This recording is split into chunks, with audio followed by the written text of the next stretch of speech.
Hey guys, Dana here. Good Sunday morning. It is January 14th.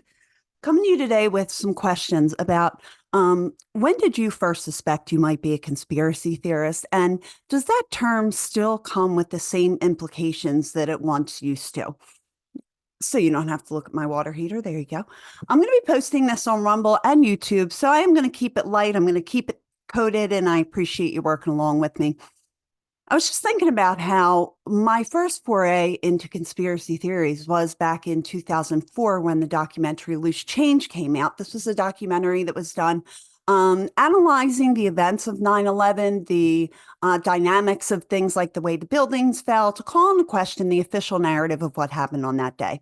Since then, there have been a number of great documentaries done. Dr. Judy Wood and a number of others have written excellent books on the topic. If you still think that 19 Saudi hijackers whose passports magically happened to survive the fact that they flew a plane into a building and then it crushed on top of them and jet fuel doesn't melt steel beams and things like that, I think you might find that topic interesting. But today, we're going to talk about how the birth of my first child was actually one of the most impactful series of events that led me down this path to literally questioning everything. And I do mean that in every way, shape, and form. I question everything I think I know through a different lens now. And I think that's what, the general sentiment is when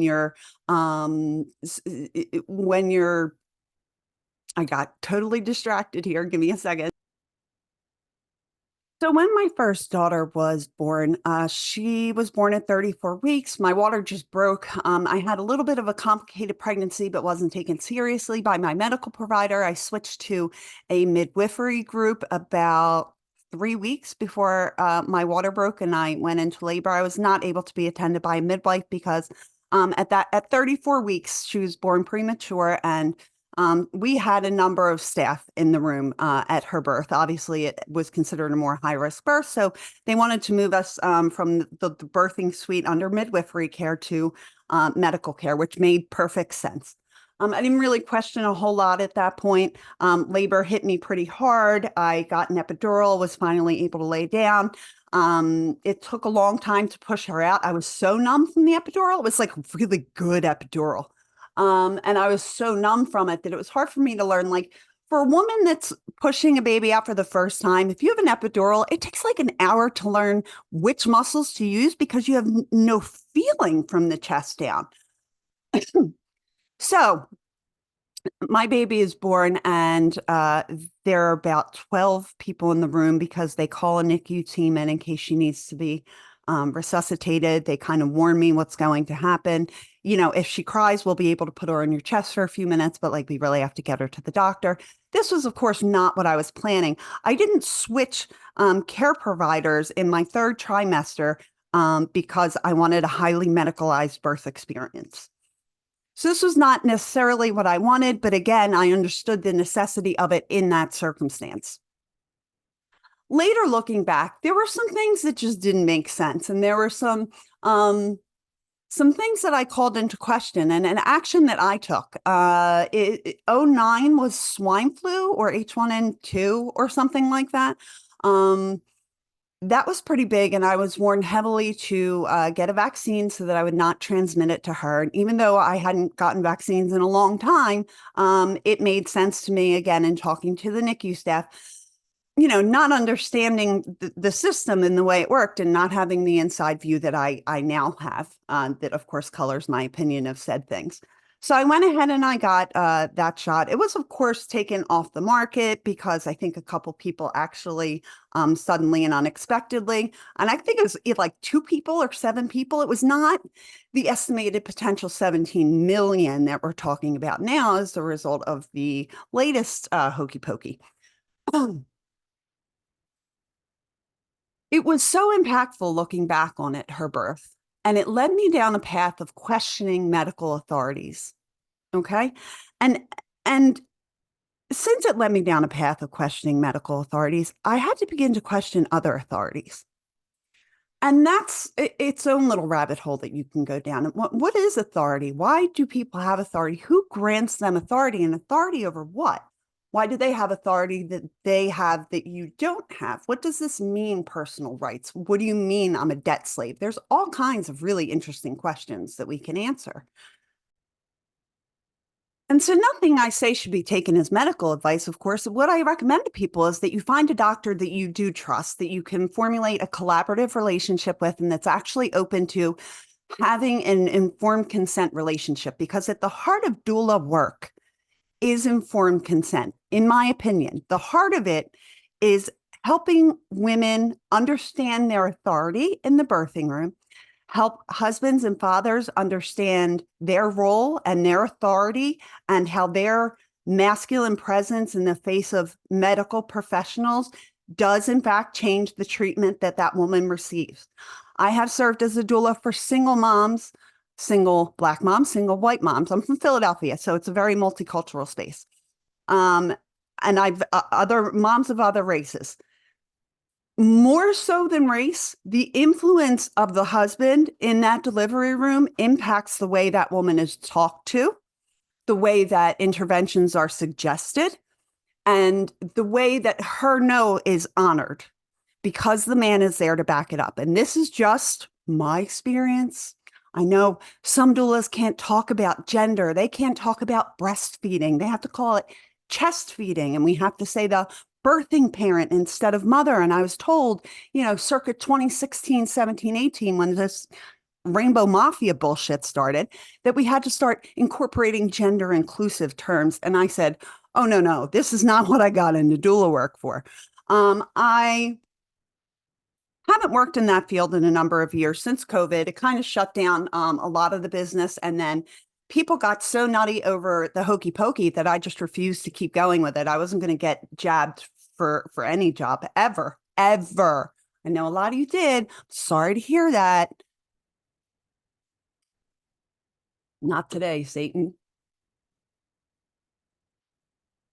Once we went down the rabbit hole of questioning medical authorities, I began to see how mothers and fathers were being divided by the idea of inclusivity in gender, in the gender ideology.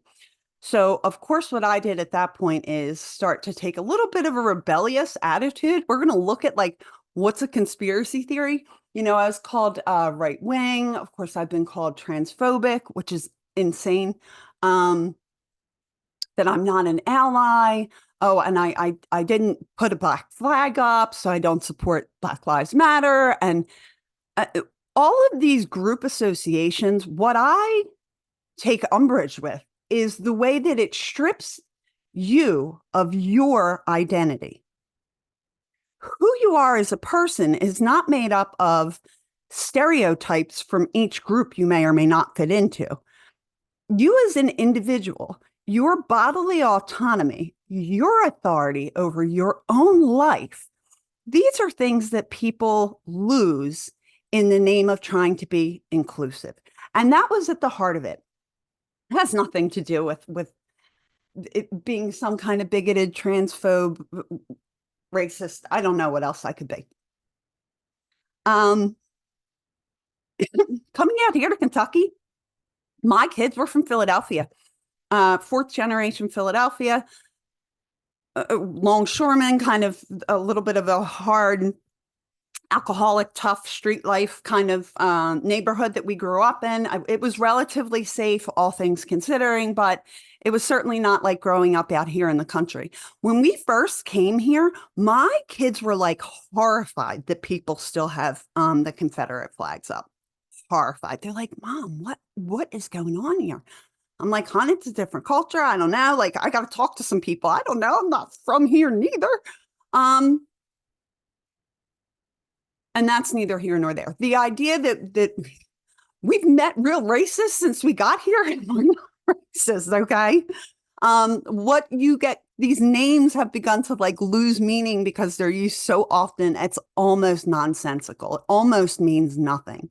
And it's really, it's an ad hominem attack. It's a logical fallacy. It's when you present evidence and information that simply cannot be disputed. And instead of them perhaps admitting defeat or that they might need to reconsider their point of view, instead of them doing that, that's like their ego, their defensiveness, getting their hackles up. And then the ego's like, well, you're a poopy head. And that's what it is now, to be called a racist. It's like a child throwing a tantrum and they can't think of anything to say and they throw out the first stupid insult that they've been propagandized to use. It's funny and it's amusing to me at this point, but at that point, it actually hurt me. So I was a little bit ostracized from the doula community. I had a mom's group that I was real tight with online that like crossed over into genuine friendships, local friendships, people that really helped me out in a time of need. And I was ostracized from that group because I wasn't getting on board with these hokey pokies and with this idea of a pandemic. I simply refused to believe that that's what this was. It seemed very clear to me because I don't think I'm the smartest person, but it seemed very clear to me that this was a setup. Perhaps that's because of the lens through which I view things. And I get that. I am hypercritical. It really makes interpersonal relationships difficult for me. It has been an incredible challenge in my parenting. I am hypercritical. I am not confrontational, but a contrarian. You tell me a story, I immediately fucking think you're lying. I don't trust anybody. Cynical. That's the word I was looking for. I'm like, there's a C word, not that, not that C word, not a see you next Tuesday word. I'm very cynical, contrarian, and because I'm from Philadelphia, because I grew up around alcoholic longshoreman mentality, I am loud and I am not afraid to just say what I think. And I've been ostracized from all the groups. I did that I didn't do that on purpose, but I moved from Philadelphia out here to the middle of Kentucky for a reason. The mentality of people who, in the name of liberalism and tolerance, would ostracize someone for not believing in their brand of tolerance feels a little intolerant to me. And in pointing this out, I made even less friends. So now we're going to look at what does it mean to be a conspiracy theorist, because I love this so much. I had such a good time looking this stuff up. You guys have no idea. Okay, they always do this to me. What is a conspiracy theory anyway, you guys? It's a theory that explains an event or set of circumstances as the result of a secret plot by usually powerful conspirators. A lot of this feels like word salad here, right? So a theory that explains an event or set of circumstances as a result of a secret plot by powerful conspirators. Okay, so by its definition, believing in something that happened because secret powerful people planned it makes you a conspiracy theorist. They don't really give good examples of what conspiracy theories are. And I'm unimpressed with it, please. I'm very unimpressed. Okay. Then I started to look up because, again, I find psychology very interesting. I always have. I studied it in college. I've been a professional recipient of therapy for some time. And I just find it all very, very interesting. Read a number of books and, whatever. I'm a psych nerd. So I was a little curious, like, what kind of personality traits do conspiracy theorists have in common? And I'm hoping it's going to let me get there. Let's see. I think this is so fun.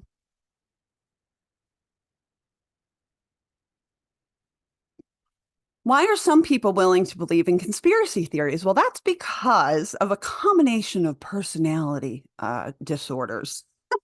We're all disordered. Anybody that doesn't believe the official mainstream government approved narrative is obviously a mentally unwell conspiracy theorist, correct? Right? Drives me crazy. Here at the top of the screen, it says the researchers found that overall people were motivated to believe in conspiracy theories by a need to understand and feel safe in their environment and a need to feel liked by the community feel like the community they identify with is superior to others. Okay. I mean, the need to feel safe in one's environment, I think, is universal. Most people believe in the conspiracy theory that the government is here to help you and everything's going to be okay. You people are fucking crazy, because that's not borne out in any way. Oh, man.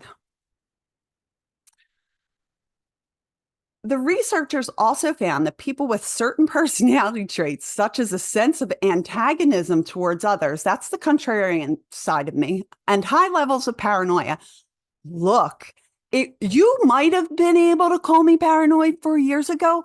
That shit ain't gonna fly now. I've been right about too many things. I'm sorry. If you don't like it, I guess I'm sorry that you didn't see through the obvious fucking charades that the last 4 years have been. Stick around. I'll teach you how to suss it out, because this election is going to be fucking crazy too. Okay. The researchers found some evidence that people were more likely to believe specific conspiracy theories when they were motivated by social relationships. So now they're essentially like, you did it because your friend did it. Why would that? They don't understand that I just don't like people, okay? At all. Those who strongly believed in conspiracy theories were also more likely to be insecure, paranoid, emotionally volatile, impulsive, suspicious, withdrawn, manipulative, egocentric, and eccentric. You know, I'm going to claim all that. I will just go ahead right here. I will claim all of that. I, like everyone else, am fighting against the intrinsic ego and narcissism.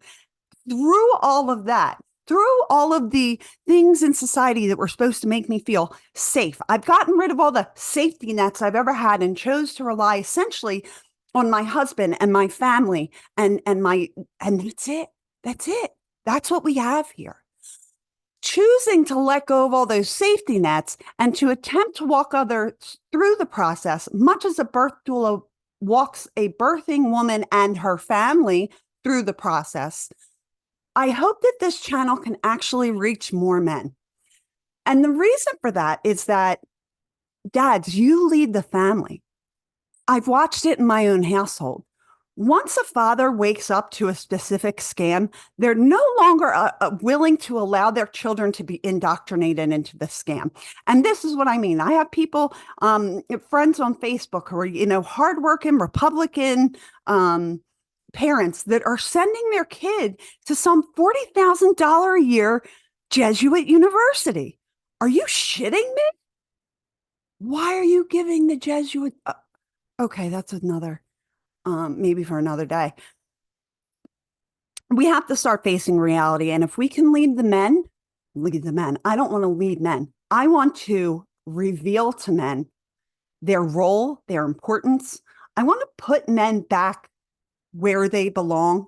I feel like society has shit on men long enough, and it's time for men to take their rightful place as head of household. But a woman is not going to follow a man if that man is not anchored in truth. And so if we can wake the dads up, we can help them lead their families out of darkness into light. I felt unsettled for a long time, and it was pre-2020. It was specifically November of 2019 when I started to feel this great sense of unease, listlessness, like unmotivated, no purpose. Why? What am I doing here? And I think I found some motivation. I think I really want to focus on using humor and lightheartedness and real world examples to bring to light some of these things that may have been considered conspiracy theories now, but after the last 4 years, we have to lose our intrinsic trust for these systems that simply don't serve us anymore. Come on, camera, bring it on back. We can do this, guys. We really can. I think we can use humor and memes and news articles, and I think we can reach people that otherwise are too busy. That the time is right to grab people, because people have lost trust in institutions and systems, religious, political, medical, government. I mean, you name it, they've lost trust in it. How do you regain somebody's trust? Through honesty. Journalism has failed us. Where do you get your news? I get my news from people, one to one. We haven't paid for cable in years. You got to be kidding me. Platforms like this are going to be the way that we can help to reach people. And I'm going to be doing a podcast later with my dad and my husband, and we are going to be talking about the tunnels under the synagogue. We're going to connect it to larger conspiracies. I got memes, I got articles, we got maps. They are completely unaware of the news. So we're going to be getting their real, raw reaction.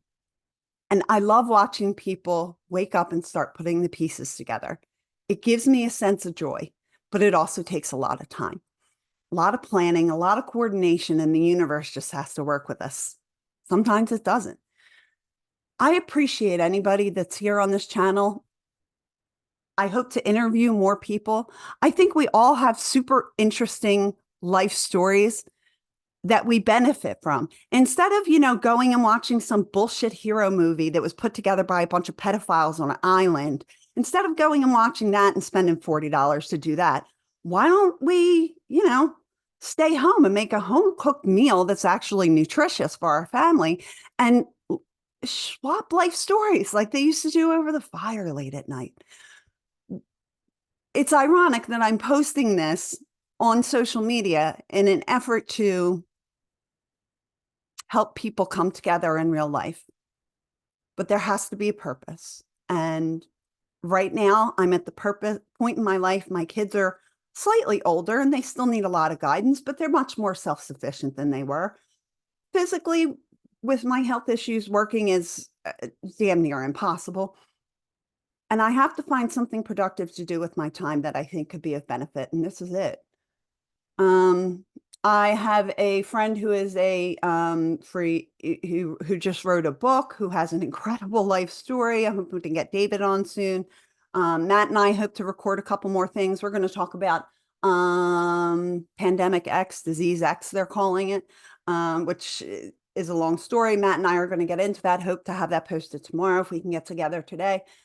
This channel is going to be moving in a direction. My first post on social media ever was the 8th night that Philadelphia was on fire, and even the conservative news stations weren't reporting shit about it. My effort then was to utilize platforms like this to reach people and to share with people that are interested in what's actually happening in real lives. And how can we overcome the darkness? How can we overcome these liars and these sick people that are in charge of the world? One person at a time, reaching out to the next. That's how we overcome it. I think humanity has an excellent chance. I think they're scared. I think they don't want this video to stay up, and I think they're eventually going to lose. They will. All right, guys, if you hung in here with me this long, I really appreciate your time. If you could do all the things, like, subscribe, share this. If you think there's a conspiracy theorist in your life who maybe wants to learn more, we can do this together. It's going to be a process, but it's so worth it. All right, guys, enjoy the rest of your Sunday. Bye now.